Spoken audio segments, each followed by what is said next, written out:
Lorian, two also general elections ago, the Prime Minister of Dominica, Dr. Roosevelt Skerrit, and the Dominica Labour Party administration promised the people of Dominica that they were about to take Dominica to the next level. And we can say today that we just witnessed one of the things that the Prime Minister and his administration were speaking about when they made that promise. We just saw the groundbreaking of or for the reconstruction of the West Bridge. Yes, Kimani, and we know that this is just the first phase of the Roseau Enhancement Project, which is also a plan that the Labour Party administration have, and we are seeing it right before our eyes. The Prime Minister said that Dominica is going to be the darling city of the Caribbean, and we are so excited to see this map, this really taking place right before our eyes. Yes, and a number of persons, a number of people turned out here to witness this groundbreaking ceremony. To many naysayers, this project may appear to have taken a long time to reach the stage of commencement. This afternoon, I defend this by saying that is because we wanted to ensure that what we construct for the people of Dominica is best suited to their needs. When we said post-tropical storm Erica that we would build back better, we also meant build back more attractively and also more modern. The city is not going to be transformed overnight, but today the process is starting. This evening, ladies and gentlemen, we're not here merely to witness the start of construction of a new bridge and the much needed river wall rehabilitation. We are here also to signal a determination to forge ahead with the modernization of our city that will lead to an improved and enhanced experience for pedestrian and motorized commuters. Okay, Kimani Energy Management Services, Technical Services Limited, Ian Fields, said that this bridge will in fact be 4 meters longer, higher, and to international standards. Active. We can all recall and our memories refreshed by looking across the river, the destruction suffered by our neighbors as a result of Tropical Storm Erica. Therefore, in addition to the demolition and reconstruction of the West Bridge, the project will also include the rebuilding of St. Johnston's Avenue and a river wall, as well as associated drainage works along that road. Also, the dredging of the Roseau River between the Dominica Friendship Bridge and the EC Low Black Bridge is also included in this project. The new West Bridge, as we have heard, has been designed to accommodate 2 lanes. The total cost of this project, which is expected to last 12 months, is roughly $18.2 million.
Prime Minister of Dominica, Roosevelt Skerrit, was moved to tears as he spoke directly to the public for the first time on the status of his country in the wake of a destructive Category 5 Hurricane Maria, noting that several regional and international governments have already come to Dominica's aid. He indicated he would be making a strong case to the wider international community for further assistance. Speaking live on ABS TV in Antigua, Prime Minister Skerrit had to pause for a few minutes to compose himself as he reflected on the destruction he has seen so far and what it will take to bring relief to the Dominican people. His voice broke and he wiped tears from his eyes as he described a country in which no household, regardless of income level, was left untouched by the punishing winds and deluge of water brought to the island as the Eye of Maria passed directly over the island on Monday night. Every part of Dominica has received a serious beating, if not by wind, then by water, he said. What's the most immediate need now, Prime Minister, in terms of the relief effort? We need a lot of tarpaulins and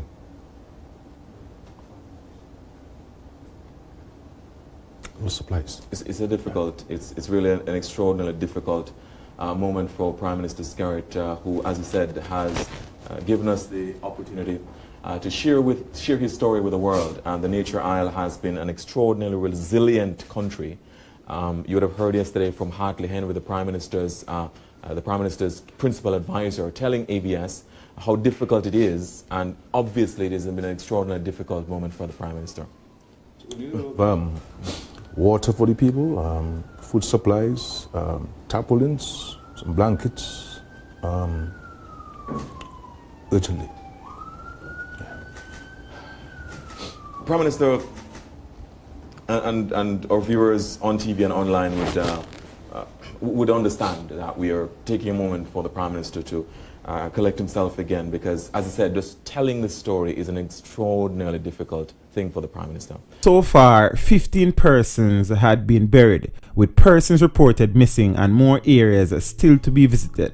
But while the death toll is expected to climb, Prime Minister Skerrit said it is a miracle that there were not hundreds of deaths. Prime Minister Skerrit said he is completely committed to getting Dominica the financial aid that it needs from international partners.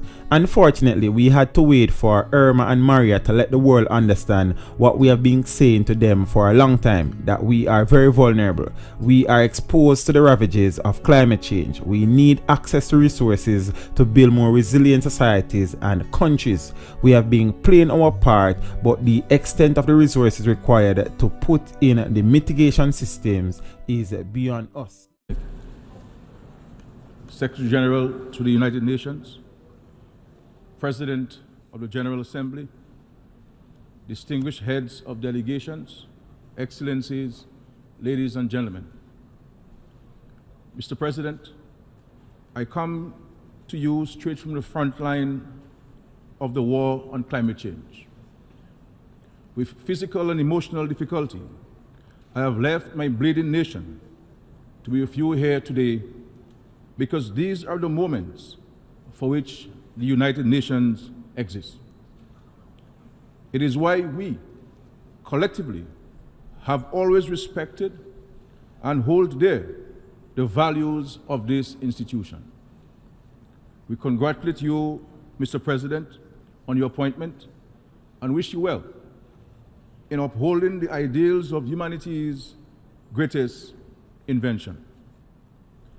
And in keeping with this institution's regard for fraternity, we take this opportunity to express our condolences to our brothers and sisters in Antigua and Barbuda, Anguilla, Cuba, St. Martin, St. Thomas, the British Virgin Islands, the Turks and Caicos Islands, Puerto Rico, and the Dominican Republic, and also to those who have suffered losses in our host country, the United States, in Texas and Florida. And to our brothers and sisters in Mexico, we stand in prayerful solidarity after the catastrophic earthquake this past week.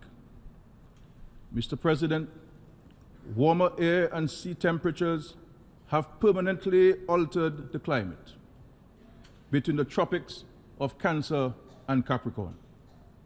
Heat is the fuel that takes ordinary storms, storms we could normally master in our sleep, and supercharges them into a devastating force. In the past, we would prepare for one heavy storm a year. Now, thousands of storms form on a breeze in the mid-Atlantic and line up to pound us with maximum force and fury. Before this century, no other generation had seen more than one Category 5 hurricane in their lifetime. In this century, this has happened twice, and notably, it has happened in the space of just 2 weeks. And may I add, Mr. President, that we are only midway into this year's hurricane season. In the case of Dominica, it has been only 2 years since we lost lives and endured substantial physical and infrastructural damage from the ravages of floods and mudslides of Tropical Storm Erica. Mr. President, to deny climate change is to procrastinate while the earth sinks. It is to deny a truth we have just lived. It is to mock thousands of my compatriots who, in a few hours, without a roof over their heads, will watch the night descend on Dominica in fear of sudden mudslides and what the next hurricane may bring. We as a country and as a region did not start this war against nature. We did not provoke it. The war has come to us. Mr. President, my fellow leaders, there is no more time for conversation. There is little time left for action. While the big countries talk, the small island nations suffer. We need action, and we need it now, Mr. President. We in the Caribbean do not produce greenhouse gases or sulfate aerosols. We do not pollute or overfish our oceans. We have made no contribution to global warming that can move the needle. But yet, we are among the main victims on the front line. In the Commonwealth of Dominica, we have long pursued and respected an existence that preserves our little Eden. The Mont Tropitans has been a national park for 40 years and a UNESCO World Heritage Site for 20. Our livelihoods are part of our ecosystem.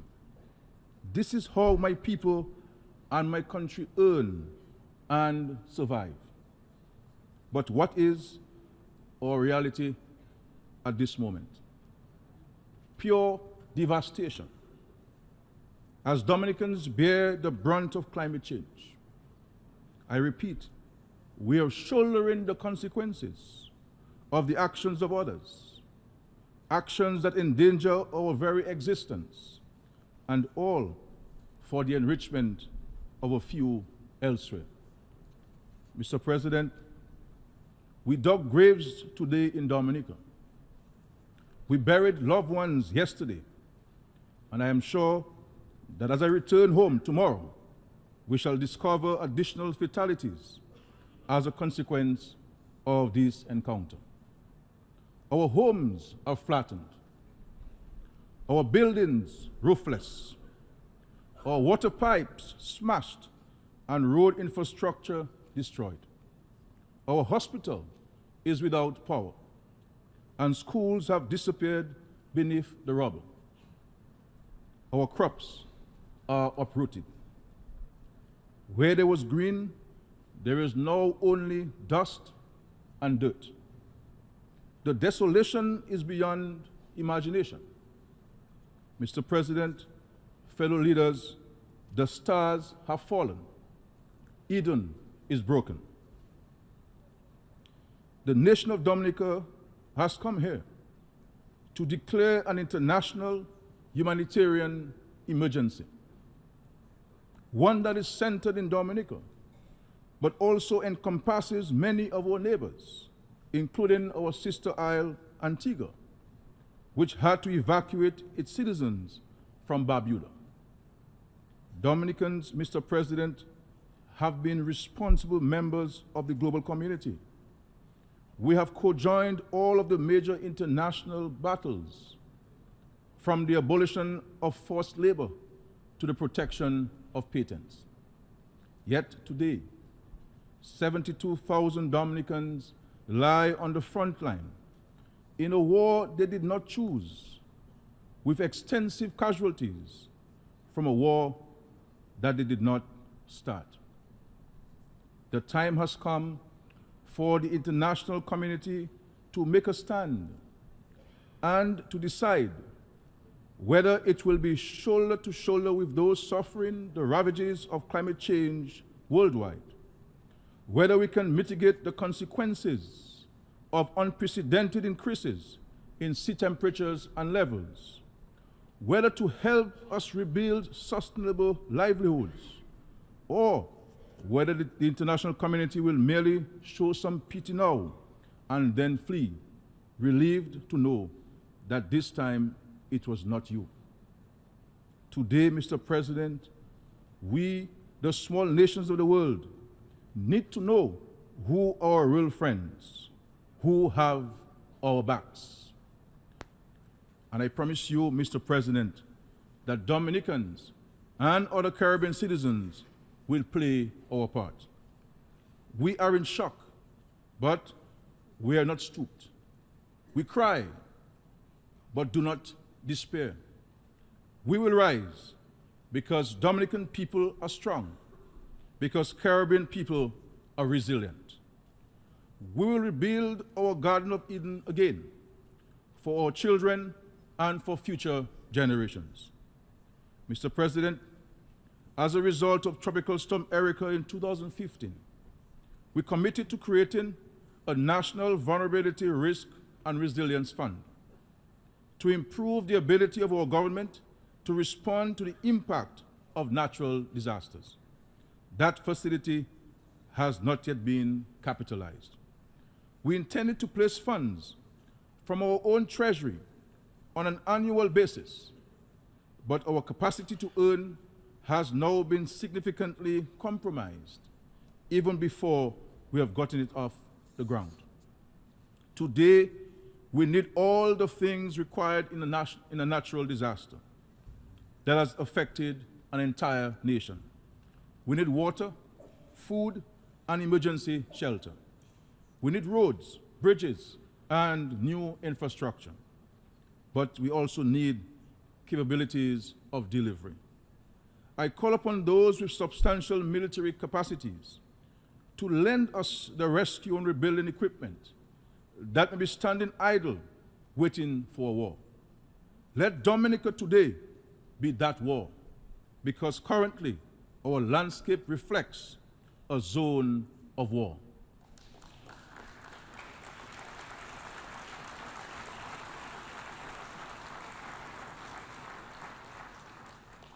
The battle we face has brought us to our knees. We need resources now so that we may move with purpose to the task of rebuilding our beautiful island home. We will need to rebuild homes and villages. We will need to rebuild communities, schools, roads, and bridges. We will need to rebuild a country, and we cannot do it alone. Above all else, Mr. President and members of this august body, we need you. We need your humanity, and we need you now to act truly as our United Nations. I thank you for the courtesy of listening to me.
We expect it to be completed within time on December 15th.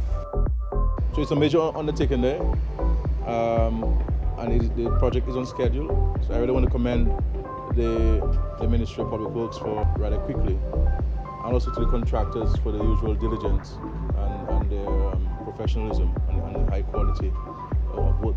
So all of this is part of the resilience building. All of this is part of, you may have to endure some portals in the streets, because yes, we can spend all the money fixing the portals, but these are critical interventions that are required for the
Eh bien, vous dites nous ne parlez anglais. Moi, je ne parle pas trop ça. Well, we're here at the Bellevue Chopin housing site where we're constructing some 341 housing residential units. As we all know, this project has been financed with funds from the Citizenship by Investment Program. And this is primarily for the relocation of the residents of Piditsavan.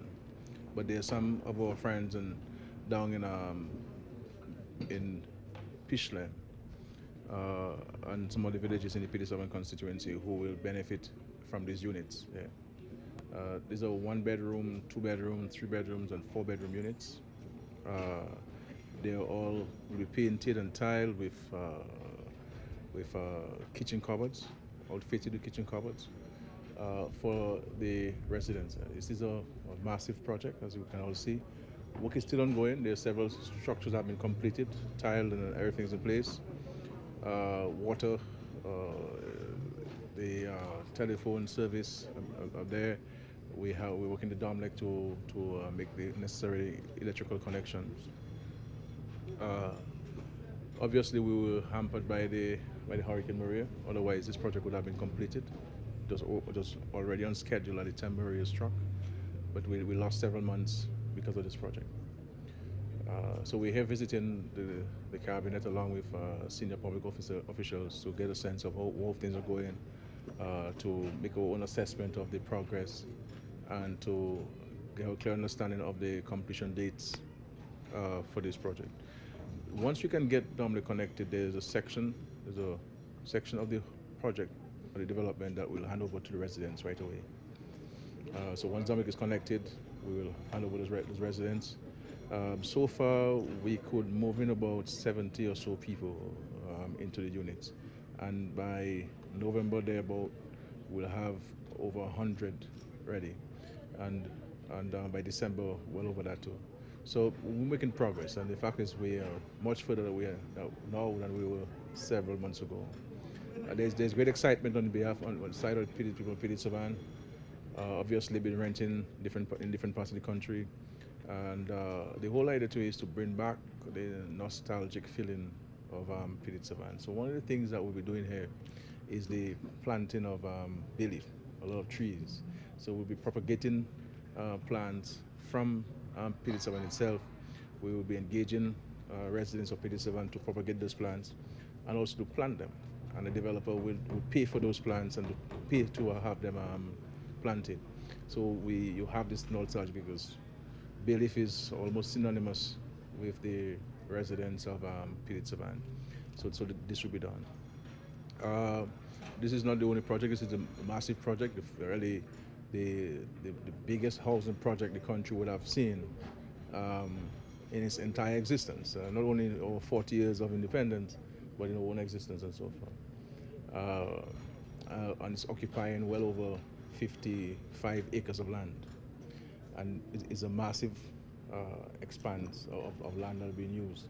And you know we're in the east, doing a similar type of housing development in the east.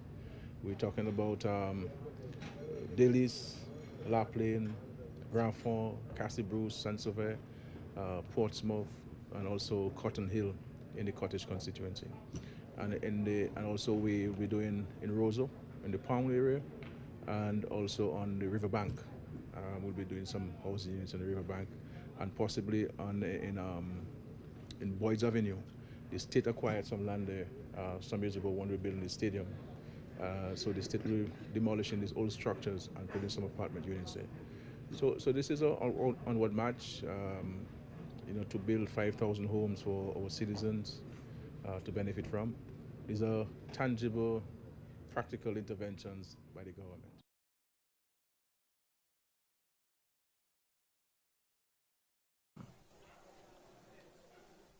This is a promise made and a promise delivered.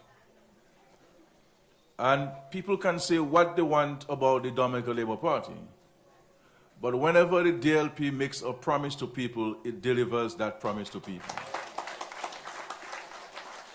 Sometimes it may take longer than we all would have liked, but we made that promise. And when we told you, when myself and Dr. Dario Parlep told you in Petit-Savan that this Labour Party government will resettle you, I know that many of you were in doubt, because this thing never happened in the lifetime of Dominica. And you were saying to yourself, how is it government is going to build homes for all of these people in Petit-Savan? Where is it going to get the money from? Where do we have land like this in Petit-Savan, in Dominica, to build homes for all of us, to replace, to relocate a complete village, a complete civilization? And we have to appreciate this even more, recognizing that this is being done in a small country called Dominica. A small country with no godparents to look to it to say, well, we want money, send money for us. We are an independent nation, and therefore we have had to stand on our 2 feet since 1978. Yes, we get help from friends from time to time, but fundamentally speaking, we are on our 2 feet as an independent nation. And there are countries like the United States of America who had hurricanes and storms 10 years ago, 15 years ago, and people have not been properly settled. Promises made to them, and they have not been able to fulfill those promises to people.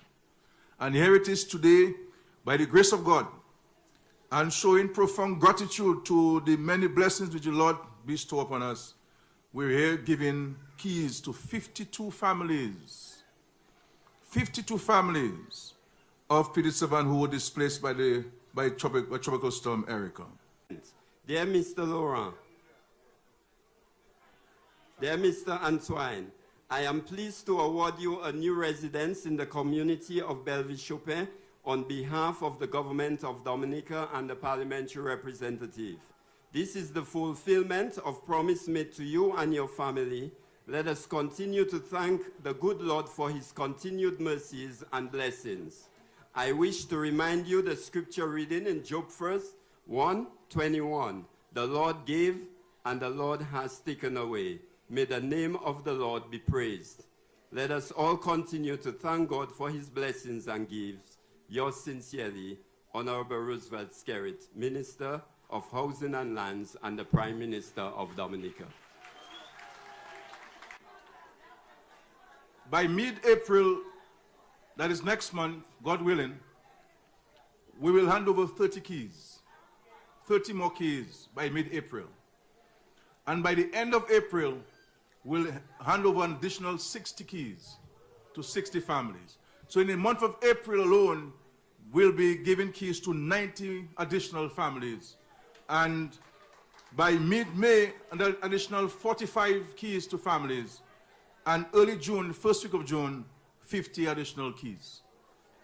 And when we will have completed the allocation to the residents of Petit-Savan, we will have in excess of about 110 or so additional homes, which we will also provide to our people, to people from Bagatelle, Fischler, and the rest of Dominica. So there'll be an additional 110 keys, and of course to our friends from Belleville-Chopin, we will hand over keys to them. So, yes, Lucy, right? Janet, I have you down. I have you down. I have you taken care of. Let me tell you something. Janet, not easy, you know. Let me tell you something.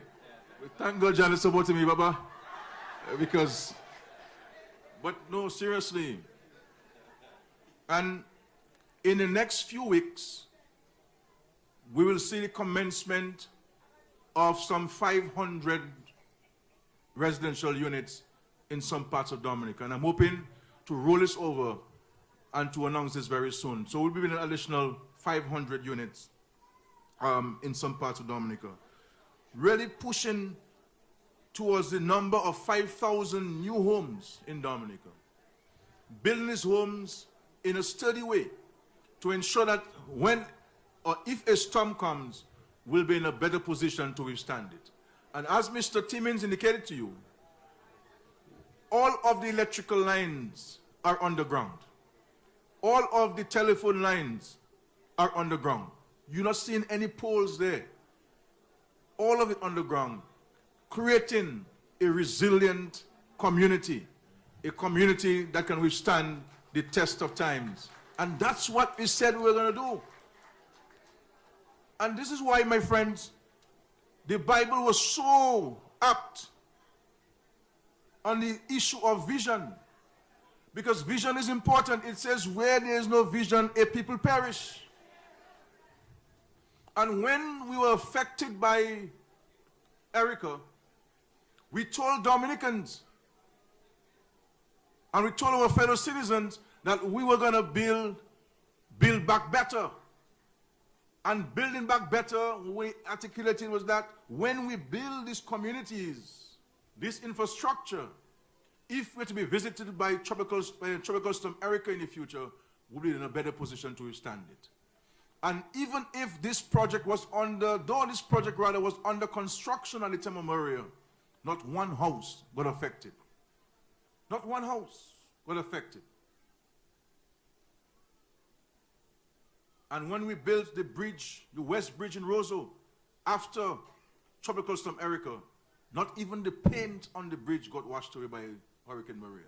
Because we employed technology, we employed engineering that could cause these pieces of infrastructure to withstand the undesirable weather system.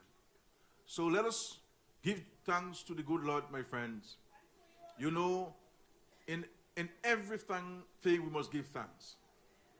Because, you know, the Lord giveth and the Lord taketh away. Blessed be the Lord. Thank you for that. I want to, in a special way, thank MMC, Montreal Management Company, who came to us and who entered into a partnership with the government. And this is a true reflection of a public-private partnership. Because at the time of Tropical Storm Erica, obviously 90% of our GDP was impacted. You would have had a challenge of money. And this company not only came to join forces with us, but they front-loaded a lot of the resources to start this project, understanding and appreciating the urgency.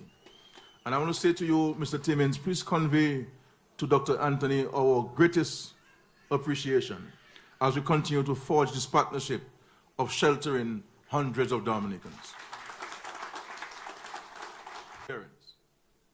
And you knew that you will get to that point because you know that you have a government in office that cares, that is concerned about the downtrodden, that is concerned about the less fortunate, and when this government, this party makes a promise to you, it shall deliver to you.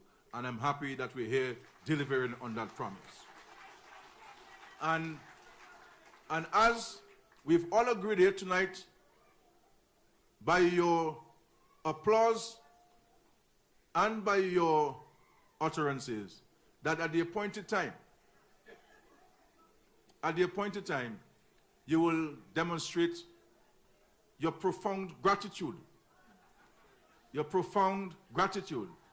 the Dominica Labour Party administration by putting us back in the House to continue advancing the welfare and well-being and the development of Dominica.